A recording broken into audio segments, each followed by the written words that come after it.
Un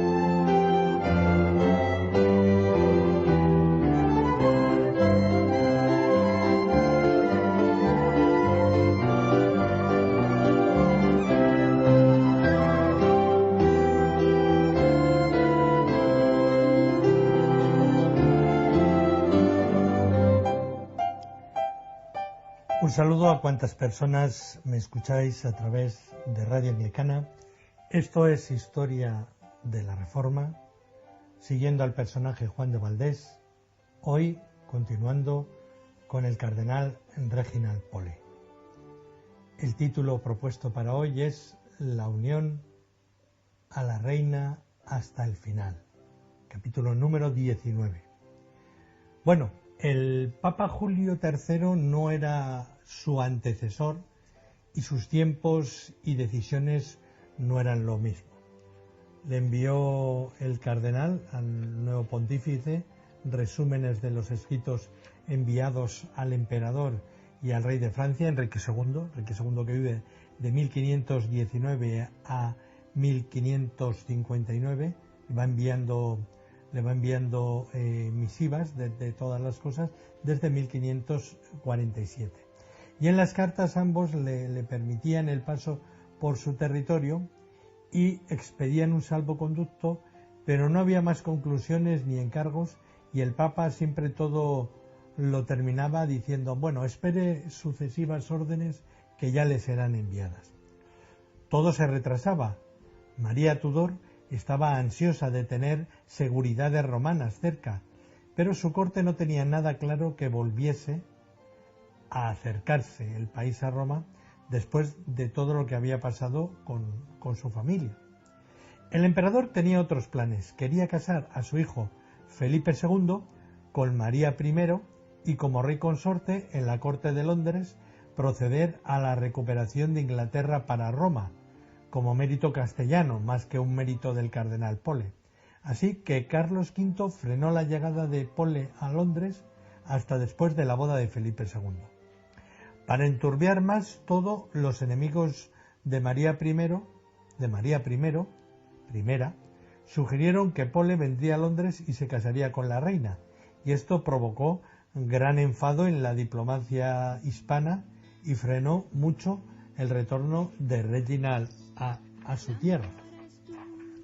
Julio III ya no quería complicaciones. Londres siempre había sido un avispero para su antecesor y no quería complicar su mandato. El Papa, para ganar tiempo, le recomendó una misión imposible: que el emperador y Enrique II hicieran las paces.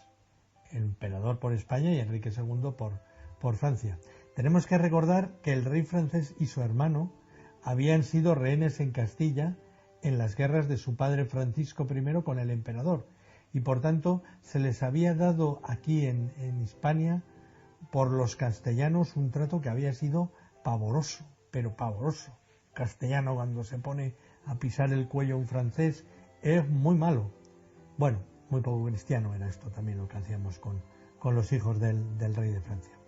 Pole se dirigió a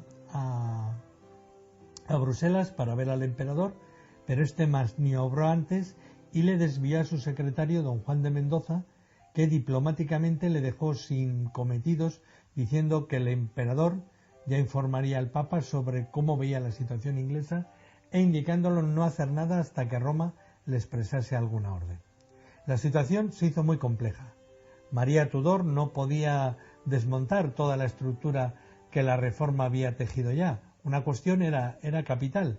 Inglaterra, en cuanto a poder, estaba basado en la nobleza, y los nobles se habían quedado con casi todos los bienes desamortizados de los monasterios y de los conventos ingleses, y de ninguna manera pensaban en devolverlos. Julio III veía que la reintroducción de la obediencia romana tenía que ser algo muy lento y consensuado. Tenía muy presente la experiencia en Alemania, donde la mitad de los príncipes electores ya no le reconocían y el luteranismo avanzaba ampliamente y triunfaba. El emperador luchaba entre los intereses de su hijo y los propios de su imperio. Y en esta situación Pole planteó a la reina ir a modo primado pero María I le contestó que se serenase, que aún corría grandes peligros en Londres. El Papa, desbordado por todos los hechos, volvió a pedir prudencia al cardenal. Será este el momento en el que el emperador decidió poner a Pole próximo a su confesor Fray Pedro de Soto, que era un brillante profesor de Salamanca, que era superior de los dominicos en Alemania. Incluso se pensó apartarlo definitivamente a Pole de toda relación con Inglaterra y colocar a Fray Pedro de Soto en Londres como legado pontificio. Estando el clima ya un poco más sereno y controlado, el emperador accedió a ver a Pole, máxime cuando el matrimonio con Felipe y de María estaba ya prácticamente consumado. Aún así, Reginald no tenía muy claro el matrimonio real, prefería una reina soltera y consolidarla en el trono, y así se lo hizo saber a Fray Pedro de Soto, sobre todo al producirse el levantamiento de Sir Thomas Wyatt, el Younger, el joven, que consideraba un ultraje a la nación inglesa la decisión de María de casarse con Felipe II. Pole, viendo que el tema del legado pontificio no era inminente, se dirigió a intentar el otro cometido, que era crear la concordia entre los reinos de España y de Francia. Los ministros del emperador sostenían que no eran ellos, sino el francés el que les agredía, y cuando Pole llegó a París escuchó la misma versión, pero al contrario. En abril de 1554, Reginald vuelve a Bruselas, a la corte imperial, siendo allí recibido con mucha frialdad. El emperador está muy contrariado por las opiniones que había manifestado a su confesor contra el matrimonio de Felipe con María. Pole se defendió indicando que la voluntad de la reina estaba por encima de todo, junto con la del emperador, pero aunque le envió a Londres una carta de felicitación a Felipe II, la situación entre Reginald Pole y el emperador quedó ya muy tocada. Pole siguió en Bruselas y epistolarmente María le consideraba y le consultaba todos los asuntos espirituales, convirtiéndose en este aspecto en alguien imprescindible. Pero todo estaba igual, ni la Iglesia ni el Reino de Inglaterra se habían reconciliado con Roma. Ciertos obispos y sacerdotes casados habían sido apartados, pero la reina no podía retirar a todos, pues mayoritariamente casi todos se habían casado. La reina presentó 6 candidatos episcopales, pero el cardenal debía al menos conocerlos y él o un legado papal admitirlos. Julio III instó al emperador para que permitiese a Pole finalmente regresar a Inglaterra. Pero aquí los nuevos reyes se encontraban con una gran dificultad. La nobleza que formaba la corte inglesa era ya mayoritariamente anglicana y poseedores de todos los bienes de la supresión católica. La vuelta al catolicismo suponía devoluciones, estipendios, algo que no podía ni mencionarse, ni si se pensaba que había que consolidar a la nueva pareja real. Asimismo, Felipe II, como rey consorte, tenía muy pocos poderes, pues el Parlamento británico, ya desde Enrique VIII, era omnipresente en todo el reino. Pole estaba desesperado y escribió una dura carta a Felipe, amonestándole por haber luchado para nada, perseguido, exiliado, expropiado, su familia ejecutada y ahora era tenido en nada. Le contestó el rey entendiendo su enfado, pero debía tener una cosa clara: el tema de las tierras ya en manos seculares era intocable. María y Felipe se interesarían por la restauración católica, pero las propiedades serían ya de sus dueños. Roma fue consultada y, por supuesto, dio la razón a Felipe, el rey consorte. Desde un punto de vista práctico, la enajenación de los bienes de la Iglesia era justificable, si al menos resultara el medio de restaurar el reino a la fe. Así que Pole aceptó no presionar más y Londres aprobó su vuelta. Aquí tenemos que citar a un personaje muy influyente que se cruza en la historia de Inglaterra y del cardenal. Se trata de Stephen Gardiner, el obispo de Winchester, que vivió entre 1493 y 1555, que fue un fiel defensor de Enrique VIII, cae en desgracia con el bando de Eduardo VI al oponerse a la política de nombramientos eclesiásticos y al puritanismo y es reconciliado por la reina María. Sería el encargado de estipular los términos más ventajosos para Inglaterra, con la expresa disposición de que los españoles no debían interferir en el gobierno del país.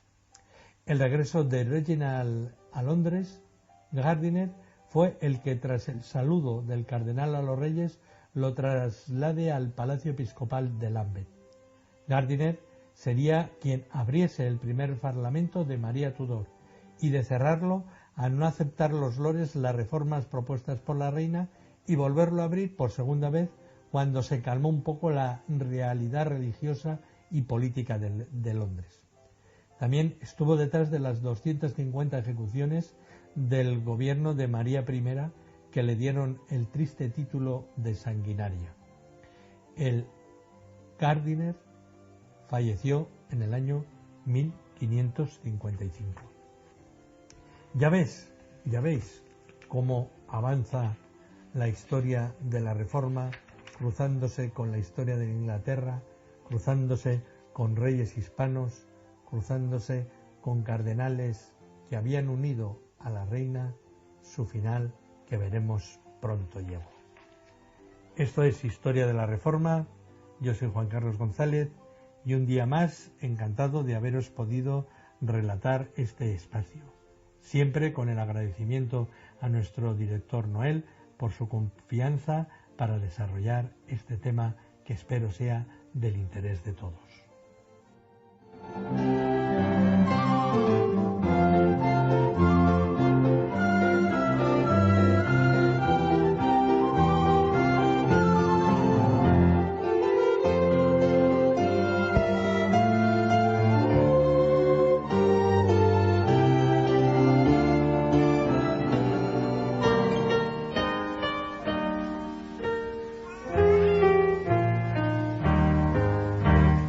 Firmes adelante, huestes de la fe, sin temor alguno. Usted está en sintonía de Radio Anglicana, la voz de la Iglesia en España, transmitiendo vía internet en www.radioanglicana.es. También puede escucharnos en su dispositivo móvil Android descargando nuestra aplicación en Play Store. Radio Anglicana España. Radio Anglicana, la voz de la Iglesia. Huestes de la fe, sin temor.